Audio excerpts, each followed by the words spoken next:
స్త్రీ ఆధ్యాత్మిక శక్తి అనే కార్యక్రమానికి ప్రభువైన యేసుక్రీస్తు పేరిట మీ అందరికీ స్వాగతం.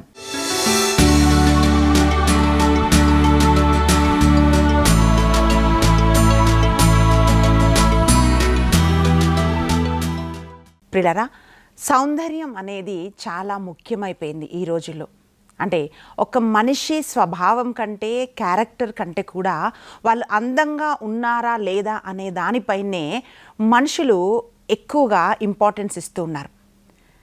ఇంగ్లీష్లో ఒక సేయింగ్ ఉంటుందండి, don't judge the book by its cover అంటారు. కానీ ఈ రోజుల్లో మనుషులను ఎలా చూస్తున్నారు అని అంటే, వాళ్ళు అందంగా ఉన్నారా లేదా అని వాళ్ళు చూస్తున్నారు. ఈరోజు బైబిల్ గ్రంథంలోంచి యోబు గ్రంథము 42వ అధ్యాయము 15వ వచనం ఇట్లా పలుకుతుంది: లోకములో యోబు కుమార్తెలంతా అందగత్తెలెవరునూ లేరు అని వచనాన్ని ఈరోజు మనము ధ్యానిస్తున్నాం. పిల్లరా, తల్లి గర్భములో మనము పిండమై ఉండగా దేవుడు మనల్ని నిర్మించాడు అని కీర్తనకారుడు చెప్తున్నాడు. కీర్తన 139లో మనం చూసినట్లయితే, నేను పిండమై ఉండగానే నువ్వు నన్ను నిర్మించావు, నీ కళ్ళు నన్ను చూశాయి, నీవు నన్ను నిర్మించిన విధానము చూడగా నాకు భయం కలుగుతున్నది అని కీర్తనకారుడు స్తుతిస్తున్నాడు. అంటే మనం ఎలా ఉండాలో, మన రూపం ఏంటో, అంటే మన కళ్ళు అన్నీ మనం ఎలా ఉండాలో ఇవన్నీ కూడా తల్లి గర్భములో దేవుడు మనల్ని నిర్మిస్తూ ఉన్నాడు ప్రియులారా. అయితే ఇక్కడ బైబిల్లో యోబు కుమార్తెలంత సౌందర్యం ఇంకా అక్కడున్న వాళ్ళకి ఎవరికీ లేదు అని ఎందుకు రాయబడ్డది అంటే, ఒక రిమార్కబుల్ బ్యూటీగా, అంటే వాళ్ళంత అందంగా వాళ్ళు ఉన్నారు కాబట్టి అది అక్కడ రాయబడి ఉన్నది ప్రియులారా. మనం బైబిల్లో చూసినట్లయితే యోబు కుమార్తెలు అనగా, అంటే సంతానం అనగా బైబిల్ ఏం చెప్తుంది అని మనము మొట్టమొదటిగా చూస్తే వాక్యం అంటుంది. కీర్తన 127 3 నుండి 5 వచనాల వరకు మనం చూసినట్లయితే, కుమారులు యెహోవా అనుగ్రహించు స్వాస్థ్యము అని మనం చూస్తున్నాం. అంటే 5 విషయాలు అక్కడ మనం గమనిస్తున్నామండి. అదేమిటి అంటే, కుమారులు కానీ కుమార్తెలు కానీ అది యెహోవా మనకిస్తున్న స్వాస్థ్యము, హెరిటేజ్ అని మనం చూస్తున్నాం. రెండోదిగా మనం చూసినట్లయితే గర్భఫలము దేవుడిస్తున్న బహుమానమే అంటున్నాం. అంటే గర్భఫలము దేవుడు మానవులకి లేక భార్య భర్తలకి ఇస్తున్న బహుమానం అండి. బహుమానమే అంటే అర్థం ఏంటంటే అది గిఫ్టే, అది ఒక మనిషి వల్ల వచ్చినది కాదు. అంటే బిడ్డలు దేవుడిస్తున్న స్వాస్థ్యము మొదటిగా, రెండోదిగా బిడ్డలు దేవుడిచ్చిన బహుమానము అని మనం చూస్తున్నాం. మూడోదిగా బిడ్డలు ఎట్లుండాలి, మనం బిడ్డల కోసం ప్రార్థిస్తున్నప్పుడు ఎలా మనం ప్రార్థన చేయాలి అని అంటే వాక్యం ఏం పలుకుతుందంటే, బలవంతుని చేతిలో బాణముల వంటి వారంట బిడ్డలు. అంటే పిల్లరా, బాణము అనగా ఒక వెపన్ అన్నమాట, ఒక ఆయుధం ఎవరిపైన మనం ఉపయోగిస్తామండి? ఆయుధము శత్రువుల పైన మనము ఉపయోగిస్తాం, శత్రువుల పైన మనం ఆయుధాన్ని వాడతాం. కానీ మనకు కావలసిన వాళ్ళపైన మనం ఎప్పుడు ఆయుధాలు వాడము, వాళ్ళని గాయపరచం. ఇక్కడ వాక్యం ఏమంటుందంటే పిల్లరా, మనము బైబిల్ గ్రంథంలో చూసినట్లయితే యవ్వన కాలంలో పుట్టిన బిడ్డలు ఎలా ఉంటారు అని అంటే, వాళ్ళు బలవంతుని చేతిలో బాణముల వలె ఉంటారు, అటు వాటితో తన అంబుల పొదిని నింపుకున్న వాడు ధన్యుడు అని వాక్యం పలుకుతాంది. అంటే పిల్లరా, ప్రతి ఒక్క తల్లిదండ్రి ఏం కోరుకుంటారు అని అంటే, వాళ్ళ బిడ్డలు వాళ్ళ పక్షంలో నిలబడాలని కోరుకుంటారు. చదువు రాని తల్లిదండ్రులు ఏమనుకుంటారంటే, నేను చదువుకోలేదు కదా, నా బిడ్డలు బాగా చదువుకోవాలి అని కోరుకుంటారు. నేను ఈ కష్టాలు పడ్డాను కదా, నా బిడ్డలు ఇలా కష్టపడకూడదు అని కోరుకుంటారు.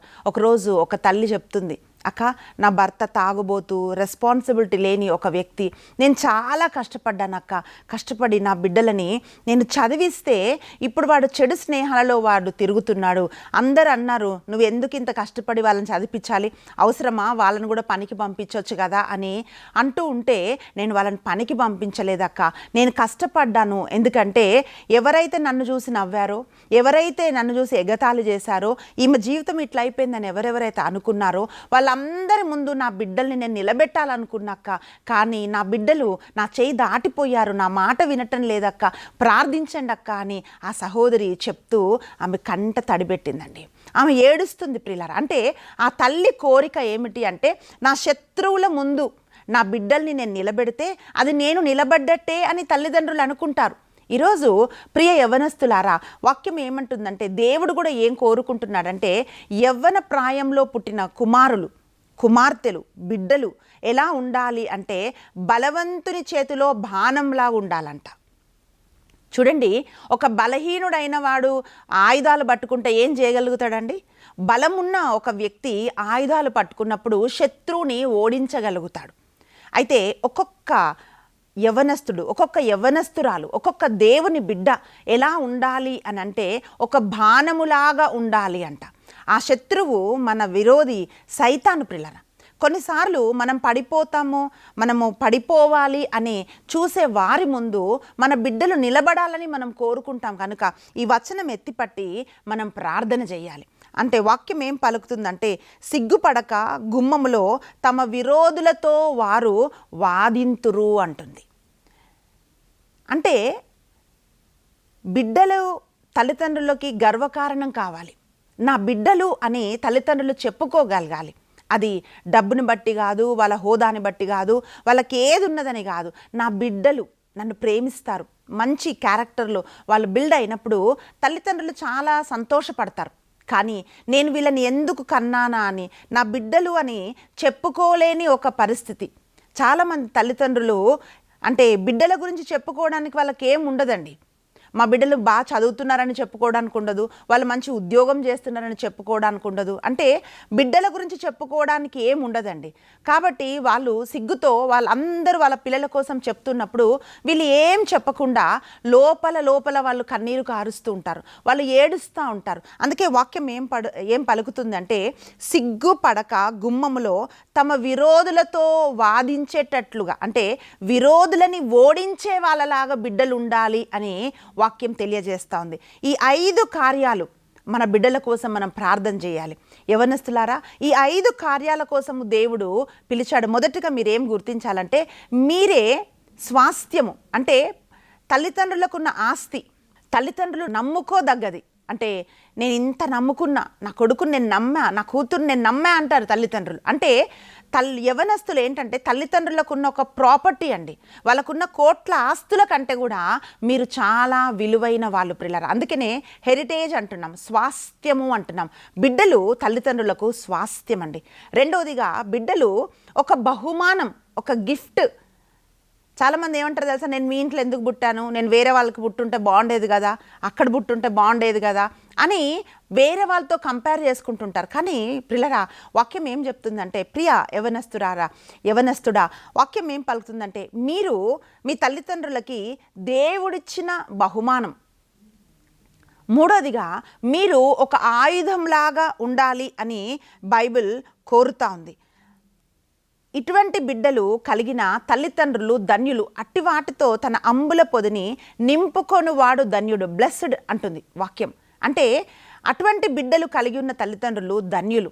ఎందుకు ధన్యులంటే వారి శత్రువులని వాళ్ళు ఓడిస్తారు. శత్రువుల ముందు తల్లిదండ్రులను సిగ్గుపడేలాగా చెయ్యరు. కనుకనే అటువంటి బిడ్డలు కలిగి ఉండాలి అని కీర్తన 127లో మనం చూస్తున్నాం ప్రియులారా. కీర్తనల గ్రంథము 144వ అధ్యాయము 12వ వచనంలో మనం చూసినట్లయితే వాక్యం ఏమంటుందంటే, కుమారులు యవన కాలమందు ఎదిగిన మొక్కల వలె ఉంటారు. ఎలా ఉంటారండి? ఒక చిన్న మొక్క నాటితే దినదినం అది మొక్క ఎదుగుతుందండి, అది పెరుగుతుంది, చక్కటి కొమ్మలు కలిగి ఫలాలు పుష్పాలు, అంటే చెట్టు ఎదుగుతూ ఉంటుంది. ఎలా ఉండాలంట? కుమారులు యవన కాలమందు ఎదుగు మొక్కల వలె ఉండాలంట. మొక్క ఎట్లా ఎదుగుతుందో అట్లా కుమారులు ఎట్లుండాలంటే ఎదిగే వాళ్ళలాగా ఉండాలంట.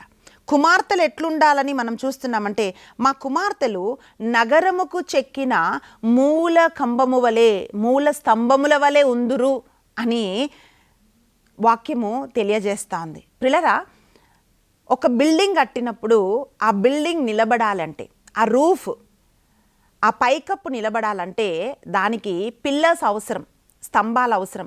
ఈ పిల్లర్స్ ఏంటి అంటే అవి ఒక ఫౌండేషన్. అవే అంటే ఆ బిల్డింగ్కి ఉన్న బలాన్ని చూపిస్తాయి. అందుకే చూడండి, ఒక బిల్డింగ్ కట్టేటప్పుడు ఆ పిల్లర్ సైజు చూస్తారు.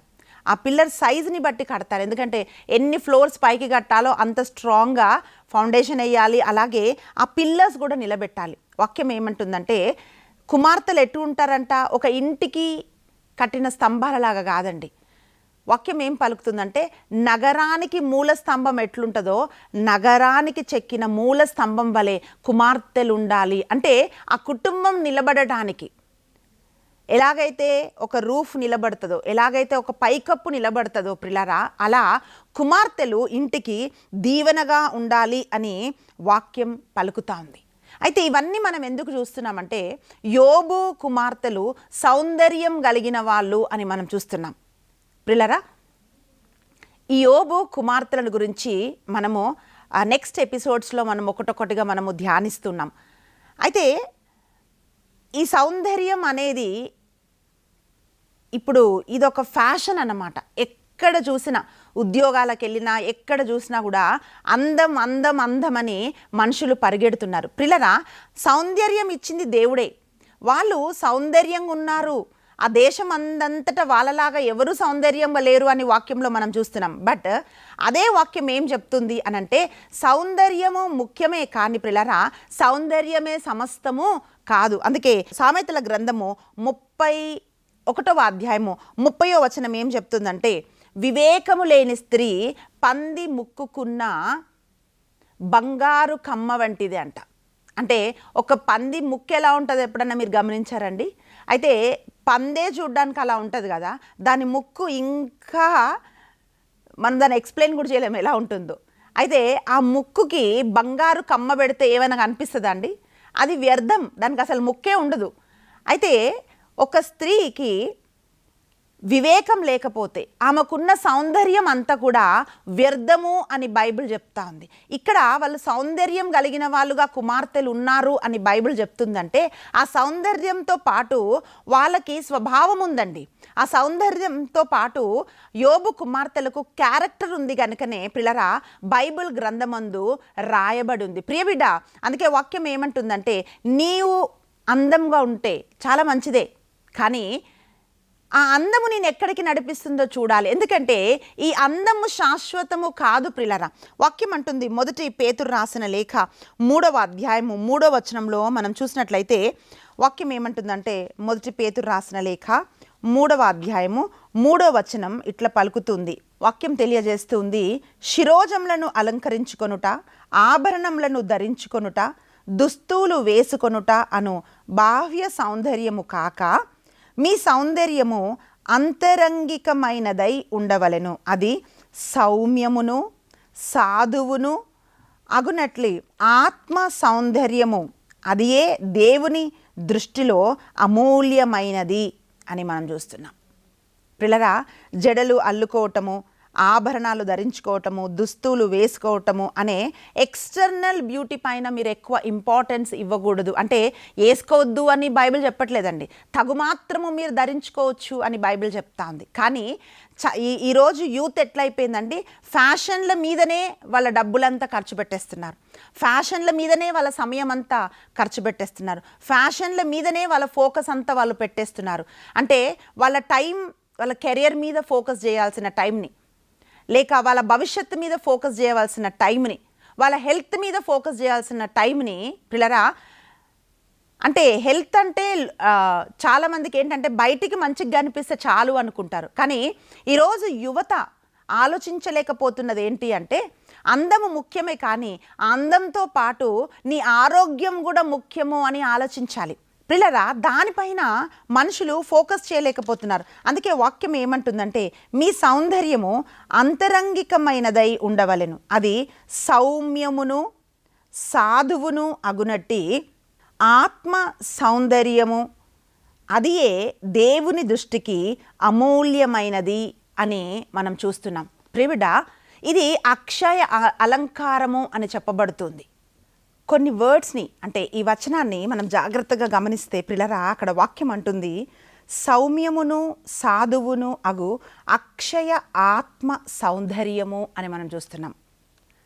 ఏంటండి? సాధువుగా సౌమ్యముగా ఉండే ఒక అలంకరణ మనం కలిగి ఉండాలని బైబిల్ చెప్తా ఉందండి. అంటే బాడీ ఫిట్నెస్ మీద, బ్యూటీ మీద వర్కౌట్ చేయటము ఇంపార్టెంటే, కానీ దాంతోపాటు క్యారెక్టర్ బిల్డింగ్ పైన కూడా ప్రిలరా మనం కాన్సన్ట్రేషన్ చేయాలి. అంటే ఎవరు కూడా పరిపూర్ణులు కాదు, ప్రతి ఒక్కరిలో లోపాలు ఉంటాయి. ఇప్పుడు చాలా లావు ఉన్నారనుకోండి, ఏం చేస్తారు? ఎక్సర్సైజ్ చేస్తారు సన్నగా కావడానికి. కాకపోతే ఇంకొంతమంది సన్నగా ఉన్నారనుకోండి, వాళ్ళు ఏం చేస్తారు? కొద్దిగా లావు అవ్వడానికి వాళ్ళు ప్రయత్నం చేస్తారు, మంచి ఫుడ్ తింటారు లావు అవ్వడానికి. ప్రిలరా, ఇలా ఎలాగైతే సౌందర్య సాధన బాగుండాలని ఎలాగైతే మనిషి ప్రయత్నం చేస్తాడో, దానితో పాటు ఒక మనిషి క్యారెక్టర్ని బిల్డ్ చేసుకోవడానికి, నిర్మించుకోవటానికి మనిషి వర్కౌట్ చేయాలి. అందుకే వాక్యం ఏమంటుంది అని అంటే, అక్షయమైనది అని మనం చూస్తున్నాం. అక్షయమైనది అంటే మరణము లేనిది. పిల్లరా చూడండి, ఒక మనిషి ఫేర్గా ఉంటే, తెల్లగా ఉంటే, తెల్లగా అయిన వాళ్ళు నల్లగా అయిపోతారు. పొడుగాట జుట్టు ఉంటే జుట్టు రాలిపోతుంది. వయస్సు పైబడుతున్నప్పుడు సౌందర్యం పోతుంది. కానీ ఒక మనిషి బిల్డ్ చేసుకుంటున్న క్యారెక్టరే దేవుని దృష్టిలో విలువైనది అని బైబిల్ చెప్తా ఉంది. అందుకే వాక్యంలో మనం చూసినట్లయితే మొదటి సమూయేలు గ్రంథము 16వ అధ్యాయము 7వ వచనంలో మనం ఏం చూస్తున్నామంటే, మనుషుల వలె దేవుడు పై రూపాన్ని చూసేవాడు కాదు, ఆయన హృదయ అంతరంగముని చూసేవాడు అని బైబిల్ చెప్తుంది. అంటే మనుషులు ఏ దృష్టితో చూస్తారు, మనుషులు దేనికి విలువిస్తారు అని ఒకవైపు మనం చూస్తే, ఇంకొక వైపు దేవుడు ఏ దృష్టితో చూస్తాడు, దేవుడు దేనికి విలువిస్తాడు అని అంటే, మనుషులు పై రూపాన్ని చూస్తారు, వాళ్ళ క్యారెక్టర్ని వాళ్ళు చూడరు. అందుకనే చాలామంది అమ్మాయిలు, ఒకరోజు ఒక అమ్మాయి చెప్తుంది, అక్క ఈ అబ్బాయి చాలా బాగున్నాడని చూసి నేను ప్రేమించాను అక్క, తర్వాత వాడు బుద్ధి తెలిసినప్పుడు నేను ఎలా ముందుకెళ్ళాలా వెనకకి రావాలా నాకేం తెలియట్లేదు అని అంటుంది. అంటే పిల్లరా, అందము మోసకరం అంటుంది బైబిల్. అందము మోసం చేస్తుందంట. అందంని బట్టి నువ్వు పరిగెట్టావు అనుకోండి, ఒకరోజు నువ్వు మోసపోతావు. కానీ దేవుడు ఎలా చూస్తాడంటే, దేవుడు పై రూపాన్ని చూడడు, ఆయన అంతరంగాన్ని చూస్తాడు. అందుకే వాక్యం ఏమంటుందంటే, సాధువు సౌమ్యమైన అలంకరణ దేవుని దృష్టికి మిగుల విలువ కలిగినది, అది దేవుని దృష్టికి ఇష్టమైనది అని మనం బైబిల్లో మనం చూస్తున్నాం. ఎప్పుడైతే మనం దేవుడి దృష్టితో చూడటం మనం ఆరంభిస్తామో, అప్పుడు మనం జీవితంలో మనం సంతోషంగా ఉండగలుగుతామండి. వాక్యం అంటుంది, మొదటి తిమోతి రాసిన లేఖ 2వ అధ్యాయము 9వ వచనం ఇట్లా పలుకుతుంది, స్త్రీలు తమ దుస్తుల విషయమున వివేకముతో మర్యాదస్తులుగా మెలగవలెను, సక్రమముగా దుస్తులు ధరింపవలెనని నా వాంఛ. వారు చిత్ర విచిత్రములగు జడలను, బంగారు ఆభరణములను, ముత్యములను, మిగుల విలువైన వస్త్రములను ధరింపక దైవభక్తి గలవారమని చెప్పుకొను స్త్రీలకు తగినట్లుగా సత్కార్యముల చేత తమను తాము అలంకరించుకొనవలెను అని మనం బైబిల్లో చూస్తున్నాం.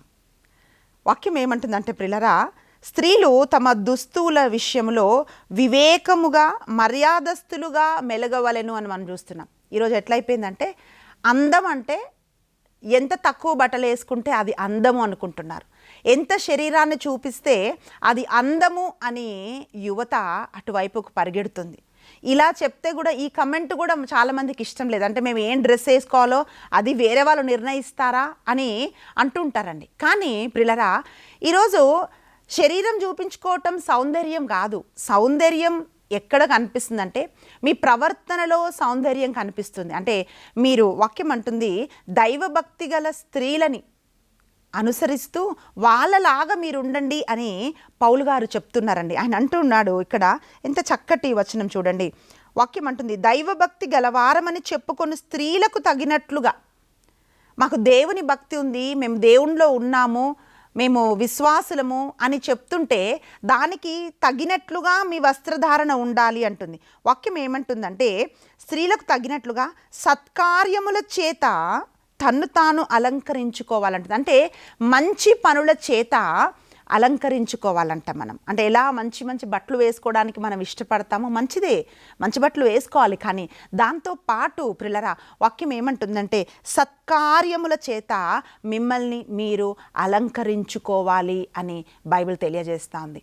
ప్రియులారా, బైబిల్ గ్రంథంలో ఆదికాండము 12వ అధ్యాయము 11వ వచనం మనం చూసినట్లయితే సారా సౌందర్యం కలిగిన స్త్రీ అని మనం చూస్తున్నాం, కానీ ఆమె దైవభక్తి కలిగింది. ఆమె పేరు పరిశుద్ధ గ్రంథంలో రాయబడి ఉంది. ఆదికాండము 24వ అధ్యాయము 16వ వచనంలో మనం చూస్తే రిబికా చక్కనిది అని మనం చూస్తున్నాం. ఆదికాండము 29వ అధ్యాయము 17వ వచనంలో మనం చూస్తే ప్రియులారా రాహేలు అందగత్తె అని మనం చూస్తున్నాం. పరమగీతాలు 5వ అధ్యాయము 9వ వచనంలో మనం చూసినట్లయితే ప్రియులారా శూలమతి సౌందర్యం కలిగినది అని మనం చూస్తున్నాం. అంటే ప్రియబిడ్డ, నీకున్న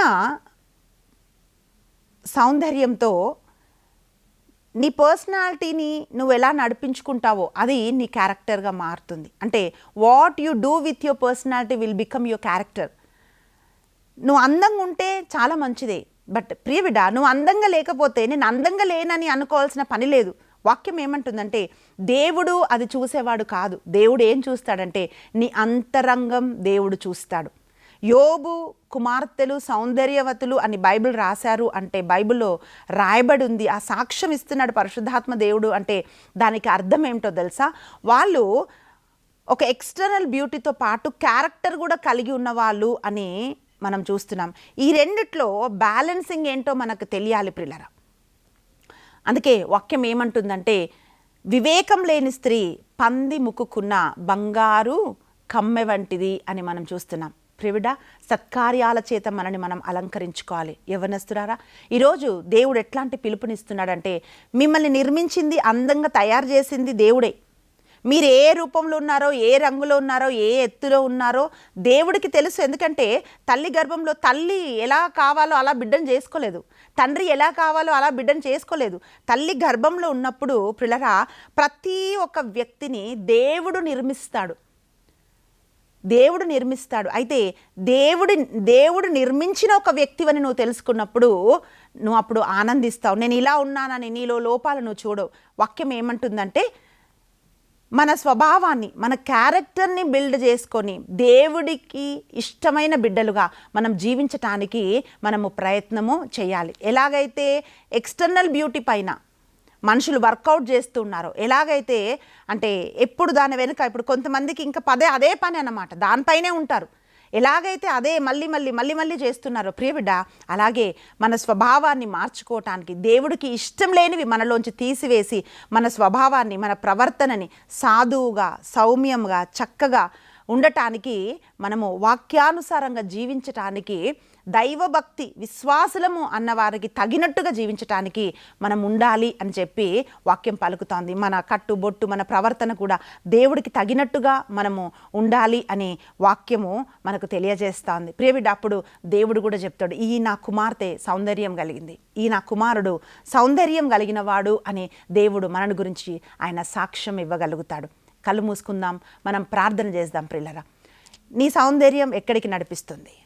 సౌందర్యం చూసి, అందం వెనుక పరిగెత్తి జీవితాలు పాడు చేసుకుంటున్న యువత ఆలోచించాల్సింది ఏమిటి అంటే సౌందర్యం కంటే ముఖ్యమైనది మనిషి క్యారెక్టర్, స్వభావం అని మనిషి ఎప్పుడైతే తన మనసులో ఉంచుకుంటాడో వాళ్ళ జీవితాన్ని దాని దిశకే నడిపిస్తాడు. కళ్ళు మూసుకుందాం, మనం ప్రార్థన చేద్దాం.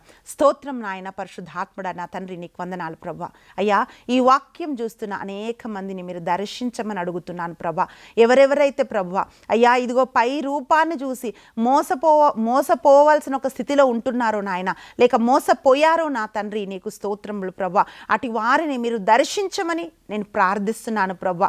అయ్యా, అనేక మంది యువత ప్రభా సౌందర్యం పైన నా తండ్రి అయ్యా దానిపైన కాన్సన్ట్రేషన్ చేస్తూ దాని వెనుక పరిగెడుతూ ఉంటుండగా ప్రభా అయ్యా స్వభావాన్ని బిల్డ్ చేసుకోవడానికి ప్రభా, అంతరంగాన్ని సరి చేసుకోవడానికి ప్రభా, జీవితాలు కట్టుకోవటానికి ప్రభా, ఆరోగ్యాన్ని సరి చేసుకోవటానికి నాయన ప్రతి ఒక్క బిడ్డను మీరు దర్శించమని అడుగుతున్నాను ప్రభా. అయ్యా ఇదిగో నా తండ్రి ఆత్మ సౌందర్యం కలిగి, అయ్యా ఇదిగో అక్షయ ఆత్మ సౌందర్యం కలిగి జీవించుటకు నా తండ్రి ప్రతి ఒక్క బిడ్డను ఇప్పుడే మీరు దర్శించమని నా తండ్రి అయ్యా ఒక్కొక్కరిని మీరు ప్రత్యేకంగా రూపొందించిన విధానం బట్టి వందనాలు నాయన, ప్రత్యేకంగా ఒక్కొక్కరిని ఎన్నుకున్న విధానం బట్టి వందనాలు ప్రభా. మనుషులు ఏ దృష్టితో మమ్మల్ని చూస్తున్నారో ఆ దృష్టితో నువ్వు చూడటం లేదు నాయన, నీకు స్తోత్రములు ప్రభా. అవును నాయన, ఇదిగో ఈరోజు నా తండ్రి నేను బాగులేను, నాకు ఎలా వివాహం అవుతుందని ప్రభా, నేను సరిగ్గా లేను గనుక నన్ను ఎవరు ఇష్టపడట్లేదని ప్రభా, ఎవరైతే కన్నీరు విడుస్తున్నారు ప్రభా, అటు వారిని మీరు దర్శించమని అడుగుతున్నాను ప్రభా. అయ్యా, వారిని బలపరచండి ఇమోషనల్గా నా తండ్రి నాయన, వాళ్ళని బలపరిచి నా తండ్రి మంచి భవిష్యత్తు మీరు వాళ్ళకి అనుగ్రహించమని అడుగుతున్నాను ప్రభా. నా తండ్రి నీకు స్తోత్రము నాయన. యవ్వనుల పాదాలు త్రొట్టిల్లకుండగా ఆ పాదాలను మీరు బలపరిచి సరైన దిశలోకి నడిపించమని యేసుక్రీస్తు అతి బలమైన నామమున ప్రార్థించి అడిగి వేడుకుంటున్నాం తండ్రి, ఆమేన్. ప్రియులారా, వాక్యం ఏం పలుకుతుందంటే అక్షయమైన ఆత్మ సౌందర్యం కలిగి మనం ఉండాలి, అదే శాశ్వతంగా నిలుస్తుంది. కనుక పైరూపాన్ని చూసి మోసపోక స్వభావము బిల్డప్ పైన మన దృష్టి నిలపాలి అని బైబిల్ మనకి బోధిస్తుంది. దేవుడు మిమ్మల్ని అక్షయ సౌందర్యంతో నింపునుగాక. God bless you. దేవుడు మిమ్మల్ని ప్రేమిస్తున్నాడు.